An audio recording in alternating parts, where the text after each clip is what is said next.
Imagine how the world could be so very fine, so happy together. I can't see me loving nobody but you for all my life. When you're with me, baby, the skies will be blue for all my life. Me and you and me, no matter how they toss the dice. Right? I'm excited. But like, as we're getting out of school and getting ready back into school season or coming out of summer, I don't know about you guys, but summer seems to bring a season of invitations.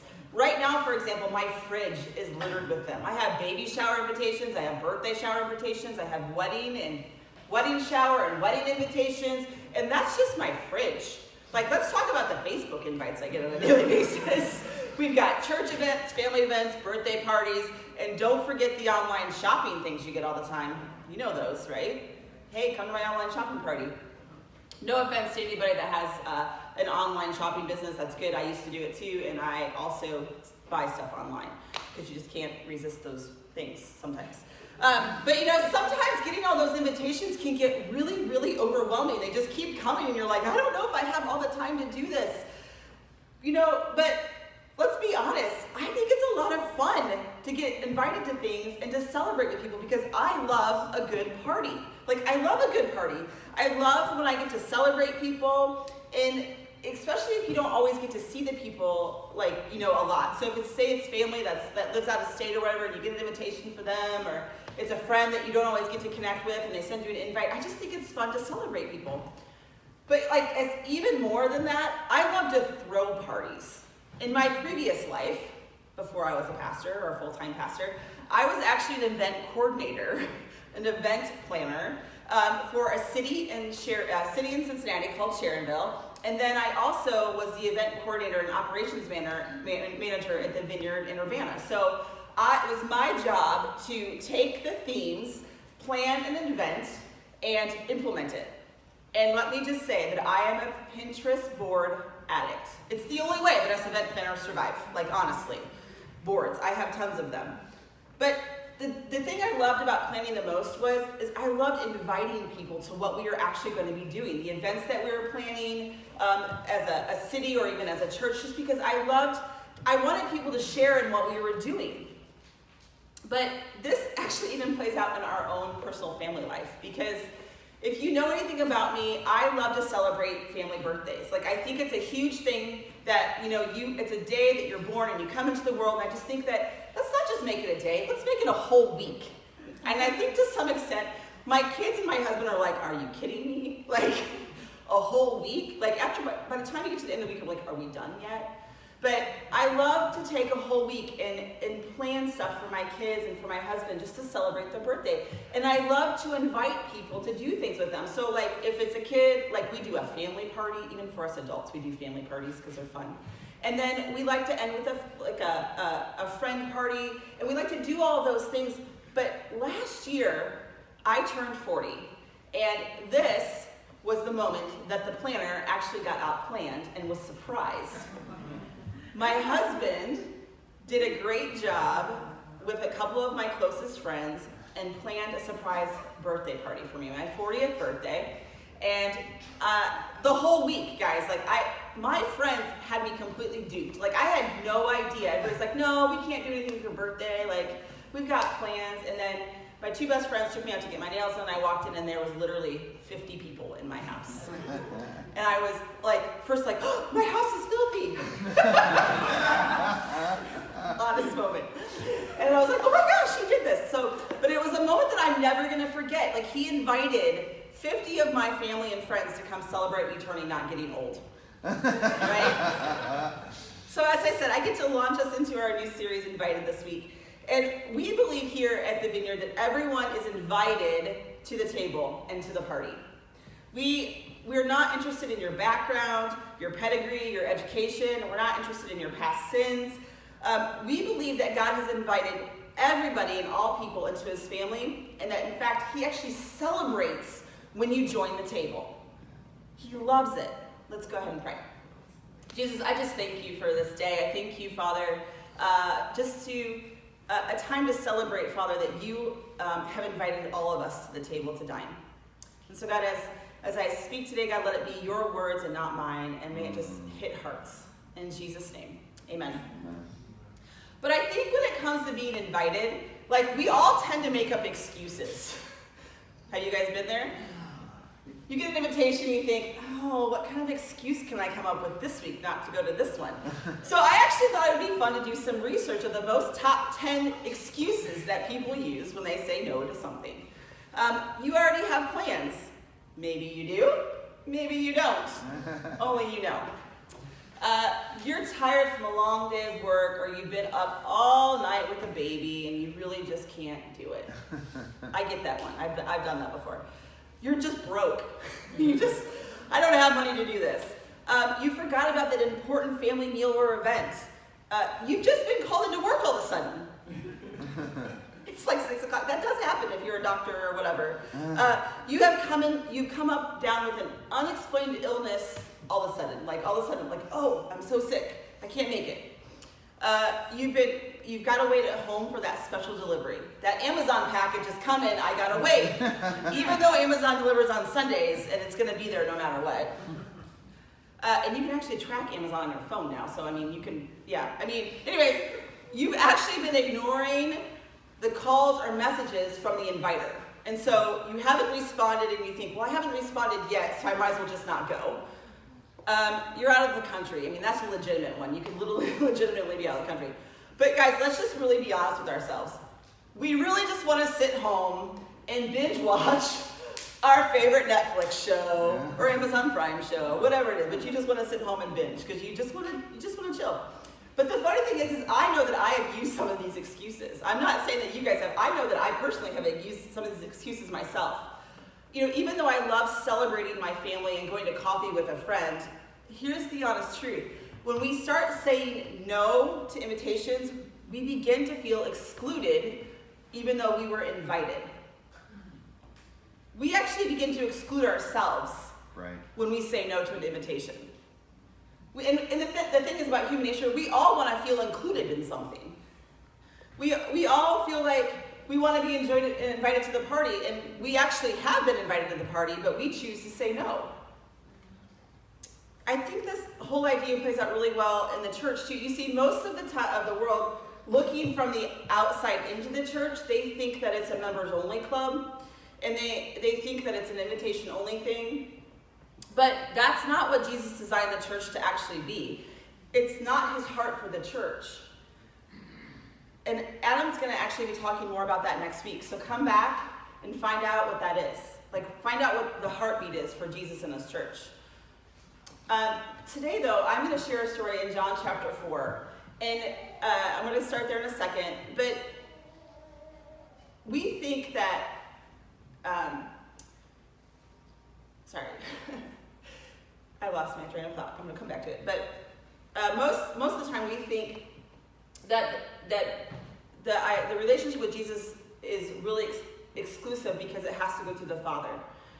But it is not actually an exclusive thing. It's actually an all-inclusive thing. Like, when you say yes, if people believe and say yes to Jesus, then and have faith, then they're invited to the party. That's all it is. It's a simple gospel. And sometimes people get lost in that. And so that's why I want to look at John chapter 4 today, because the woman at the well has a really, really powerful story. And it's the reason I picked it is because it's the perfect picture of how the Father invites anyone to the table. So I'm going to pick up in John chapter 4, but I'm going to give you a little bit of context here. It says, so if you've ever read The Woman at the Well, and if you haven't, this is great because I'm going to tell you the story. But opposition had already started with Jesus and the Pharisees. And so he got kind of tired of all of this, and he decided that he was going to leave Jerusalem. But in order to leave Jerusalem, he needed to go through Samaria. And actually, he needed to go to Galilee, but he had to travel through Samaria to get to Galilee. And he decided, instead of trying to pick a fight with the Pharisees and Sadducees, he was just going to leave, because it wasn't his time to have those discussions with them yet. He was still too young in his ministry, and he thought, I'm just going to go ahead and go, and I'm going to take myself out. But so the Samaritans, to give you a little bit of history about them, the Samaritan race came after Assyria had defeated them in the capital. So what happened is the Syrians came in and they took out Samaria and then they settled there. So, but in order for them to have peace, they brought Jewish people in to live with them. So what happened, and then after that, they fell in love. Like the Jews, the Assyrians, the Babylonians, they all fell in love, and they created this mixed race called the Samaritans. And the people in the southern kingdom, the Jews in the southern kingdom, did not like this. They actually thought that this was impure and against the religion, and so they would even travel as far as they could away from Samaria, even if it was going to take longer, so they didn't have to go through the country, because they thought that's how impure that they thought this whole thing was. So Jesus, though, this is what I love about Jesus. Jesus didn't care about the cultural differences. He didn't care that the Samaritans were considered unclean, and he didn't think that he needed to live by the cultural restrictions, because that's not who he is. And so we're going to pick up in John chapter 4, verse 4, and we're just going to kind of walk through the story of the woman at the well. I'm going to break it down as we go, so we'll start with verse chapter 4, and I'm reading out the message this morning. It says, to get there, he had to pass through Samaria. He had to come to Sychar, a Samaritan village that bordered the field Jacob had given his son Joseph. Jacob's well was still there. Jesus was worn out by the trip, sat down at the well, and it was noon. A Samaritan woman came to draw water. Jesus said, would you give me a drink of water? The disciples had already gone into the village for food. The Samaritan woman, taken back, asked, how come you, a Jew, are asking me, a Samaritan woman, for a drink? Jews in those days would not be caught dead talking to Samaritans. Okay, so we know that each morning in this culture, the Samaritan culture, that the women would go to the well in the morning and in the evening to get their water for their family. They'd walk from the village out to the well. But the thing that strikes me about this is this woman was actually walking to the well in the middle of the day. It was noon. And my guess is that she's there because people in that village know her reputation. She doesn't want to run into anybody. She doesn't want to talk to anybody. She just wants to go get her water, and she wants to leave. So she's just trying to avoid people. And when she came to the well, she had no idea that she was going to run into Jesus. And she had no idea that Jesus was going to offer her this living water. And a water that was so fresh and pure that would quench her spiritual thirst forever. But we do know that this woman now is a Samaritan, a member of the hated mixed race. She had a reputation for living a life of sin and was in a public place. And we know, based on scripture, that no respectable Jewish man would have even talked to her. Right. Knowing the circumstances. But Jesus did. And he was a Jewish man. Because Jesus knew that the good news was for everybody. No exclusive club at all. He knew that the kingdom was not based on race and religion and sins. He knew that this woman just needed something to drink. She needed the living water. And he was going to cross all the proper social barriers so he could just talk to the one. Okay, so we all have them. I know you're probably thinking in your head right now, I have that person. Who is the person like this in your life? Maybe it's a Democrat. Maybe it's a Republican. Maybe it's one of those really liberal people. Maybe it's a terrorist. Seriously, maybe it's just yourself. Who's the person you'd have the hardest time loving? That's the person that Jesus was reaching out to right now. That's the kind of picture I want to paint for you that he was actually doing. He was going against all of the cultural restrictions just so he could talk to this woman. We're going to pick back up in verse 11. If I can find it. There we go. The woman said, "Sir, you don't even have a bucket to draw with, and this well is deep, so how are you going to get this living water? Are you a better man than our ancestor Jacob, who dug this well and drank from it? He and his sons and the livestock have passed it down to us." Jesus said, "Everyone who drinks this water will get thirsty again and again. Anyone who drinks the water I will give never thirsts, not ever. The water I give will be an artesian spring with gushing fountains and endless life." Artisan spring. You mean I won't have to pay for it? Do you guys drink sparkling water at all? I love sparkling water, sorry. The woman said, "Sir, give me this water so I don't ever have to get thirsty again. Won't ever have to come back to this well again." The woman actually mistakenly believed that she thought if she got this water from Jesus, she would never have to come to the well. That she would never actually have to do the work. She was genuinely interested in Jesus' message because she thought, this might actually make my life a little bit easier. Because she didn't want to go. She was going to the well in the middle of the day so she could avoid people. Yeah. But the amazing thing about Jesus is that he's meeting her in the midst of her struggle and she doesn't even know it. Guys, Christ didn't come away to come and take away challenges. He came to live inside of you so that you could face the challenges. That's good. He came to live inside of you so that you can see the challenges through his eyes. Yeah. Not to take them away. She was still going to have a challenge. She still had a reputation. And the woman didn't immediately understand what Jesus was saying. But that's okay because sometimes we don't even know what Jesus is saying. We don't understand right away either. And it takes time to accept something that's going to change your life radically forever.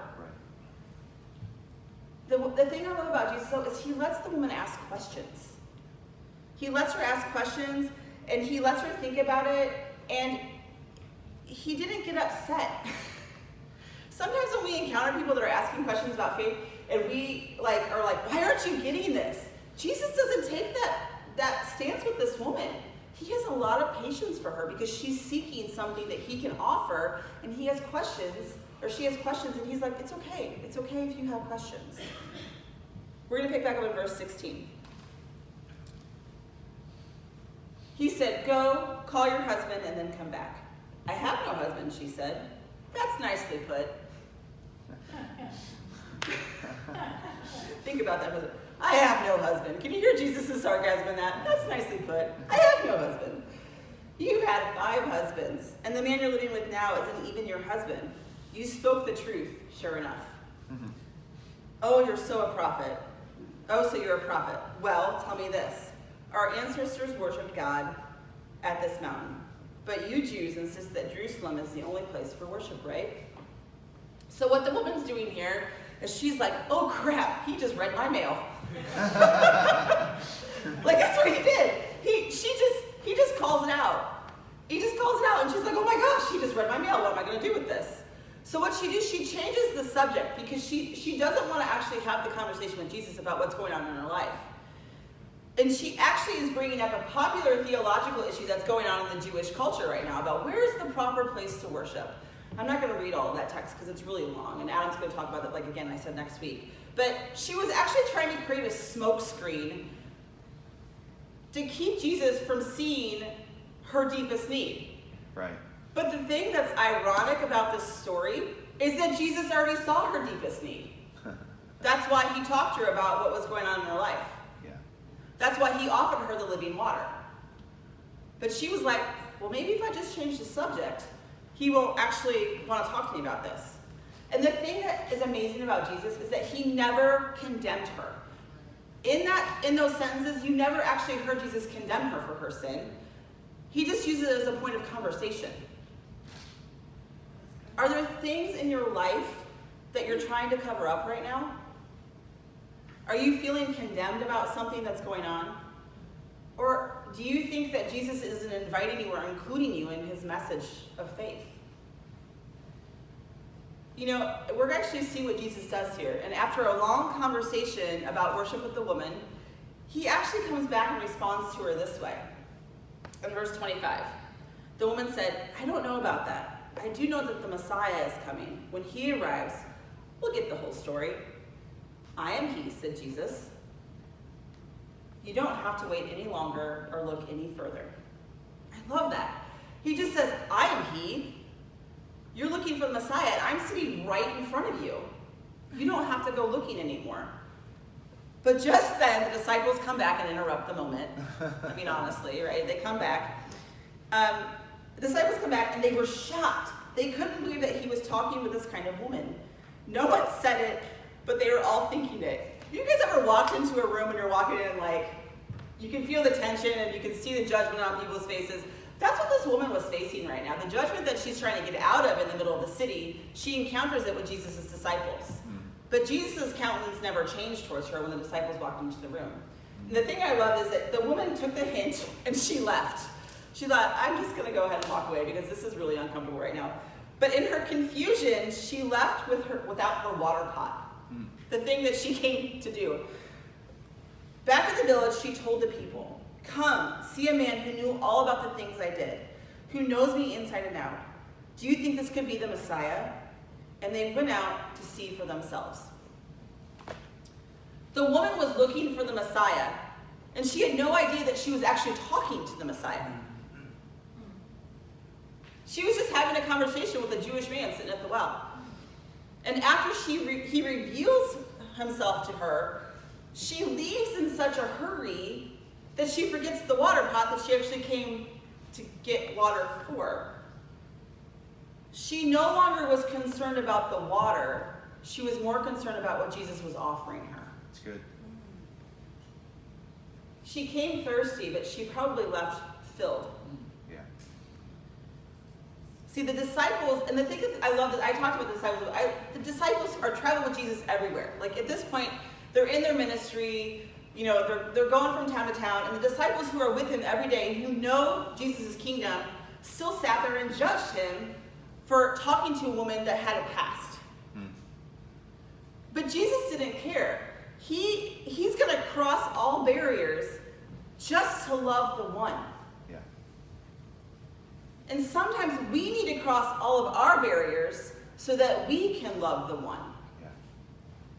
Because honestly, guys, it might be the only invitation to the party that people might get. Yeah. It's good. It might be the only thing that they ever hear. Your story, your invitation to faith might be the only time that they ever get to hear about Jesus. Maybe they heard him, you know, at a small time like as a child, but that was the only time, and no one's ever revisited with him again. But Jesus doesn't use the woman's past against her. He actually uses her past to show her that he had freedom to offer her. That's what's so powerful. And because he read her mail, she left like, oh my gosh, this guy, like this is a real thing. Like this guy, like he knew my past and he still talked to me. He knew my past and he still had a conversation with me. So what does this mean for all of us? I think Jesus is actually giving us a great example of a simple invitation to faith here. He obviously didn't care about the woman's past. Because don't we all have one? Don't we all have a past? He just knew that he had something to offer her that could change her life. And maybe today this is your invitation. Maybe this is your invitation to say yes to Jesus for the first time. Or maybe you've walked away from Jesus and your faith is kind of like wavering and you don't really know like where you need to start. I want you to hear this, that no matter where you're at today, Jesus has already said yes to you. Yeah. Hear that. Yeah. Jesus has already said yes to you, even if you haven't said yes to him. That's good. He said yes to you the day that his Father asked him to go to the cross. He said yes when he hung on the cross because you know why? Your past and your future was already decided at the cross. Yeah. He said yes to you in that moment. And if you've already said yes to Jesus, you have the same simple and powerful invitation to offer people. Inviting someone to faith might always not get immediate results, but you need to be available for the conversations. Yeah. And you need to be okay when you don't have all the answers to their questions. Because here's the thing. If we're walking in faith and we have Jesus living inside of us, we have the same Holy Spirit that Jesus had, who's going to help you answer those questions. Yeah. We don't have to be know-it-alls in the gospel. We just have to invite the Holy Spirit into the conversation, and he's going to help us walk through those things. But I think the most powerful thing about this story is that the woman had to switch from being the one who was invited to faith to the one who now is doing the inviting to faith. Yeah. She rushed back to her village, guys, and said, "Could this be the Messiah?" And then they all did what? They all went out to find him. Yeah. She's inviting people along on her journey. She knew that after she had an encounter with the Messiah, her life was going to change. And this makes it evident that our past does not disqualify us from having first an invitation to faith and second inviting people to faith. Right. And my guess is the people in Samaria really knew who she was when she came back to the village. Yeah. She was going to the well because she was probably ashamed in the middle of the day. And now here she is, she's coming back and she's saying, come with me and see this guy that I just met. Romans 10:14-15 says this, "But how can they call on him to save them unless they believe him? And how can they believe in him if they've never heard about him? And how can they hear about him unless someone tells them? And how will anyone go and tell him without being sent? That is why the scripture says, how beautiful are the feet of the messengers who bring good news." Guys, the gospel is one of simplicity, of demonstration, of power, and of freedom. And it's one that's going to change someone's life forever. Right. It changed yours, didn't it? How can we keep telling ourselves that we can't share our faith when we have so much to give to people? We need to be willing to invite people to faith, which means that we're going to have to cross sometimes those uncomfortable barriers. We get to take the message so that people get to hear it. That's a powerful switch when you change the words have to get to. I'm learning that in my own life. We believe that everyone's invited to the table. We're not interested in your background, your pedigree, your education, your past. If Jesus wasn't interested in it, either are we. We believe that God's invitation is for all people to join him at the table with his family. Okay, so and we just, like Adam, we mentioned it, we just came out of a sermon series where we were talked about the authority that we now live in and walk in because we're sent. We're sent with the good news of the kingdom when we said yes to Jesus. And when we said yes to Jesus, or we say yes to Jesus, we actually receive a new identity. We receive the identity of his sons or his daughters, much loved, who actually then reflects their own father. And if we reflect our father, then we're going to only do what we see our father doing. So with that, that means we now get to demonstrate the Father's healing. We get to set the captives free. And all because it's the same power that raised Jesus from the dead now lives in me. Yeah. That's the power and authority that I get to walk in. Some of you know my story and some of you might not. And I don't have all day to go into my story. But you guys, your life actually begins to tell a story in the kingdom when you begin to say yes to the invitations. Believe it or not, I was a lot like the woman at the well. I was hiding from shame and hurts from my past. I was trying to run away from people because they knew me. And by doing that, I went 8 hours away from the college because I didn't want to live in the same city that I was growing up in. And I thought that I didn't need faith. I was running away from that too. I thought, I don't need faith, I don't need it. And then one night in college, my roommate said, hey, why don't you come with me to this worship night? And I was like, well, I don't have anything else to do. I played volleyball, and we didn't have a game that night, so I was like, okay, I'll go. So I went, and her invitation was the invitation I needed to say yes to the invitation the Father was offering me. Right. It was a simple invitation, and in that moment is when I decided that I had to stop running and actually say yes to the invitation that the Father had been asking me offering me all along. Because even though I was saying no to him, he never stopped saying yes to me. Right. And he was ready to change my life forever. And I moved from feeling like I was the unlovable to the person who is now inviting people. And inviting people to faith. And now I'm standing up in front of you and preaching a message, inviting people to faith, and I'm pastoring. And that's a place that I never thought I would be. But Jesus didn't disqualify me because of my past. He actually qualifies me because of my past. Yeah. Some of you might need to hear that. Jesus doesn't disqualify you because you have a past. He's actually qualifying you because you have a past. And when I say that, it's because your past, your stories are going to make a difference in someone else's life. Yes. Because they might be in a place that you've been, and you can speak into that, and you can say, hey, I've been there, but you know what? Jesus never stopped saying yes to me. He always said yes. My life was so drastically changed from one night. And till this day, it's still radically changed by a simple gospel. So, how will your family hear unless someone tells them? How will your friends hear unless someone tells them? How will your neighbors hear unless someone tells them? How will your coworkers know unless someone tells them? The Father is calling us to take part in his message so our community can know him. Mm-hmm. He's invited you in the same way that he invited the woman at the well. So think about that one person who needs that simple invitation of faith. Mm-hmm. Because how beautiful are the feet of the messengers who bring good news. Let's pray.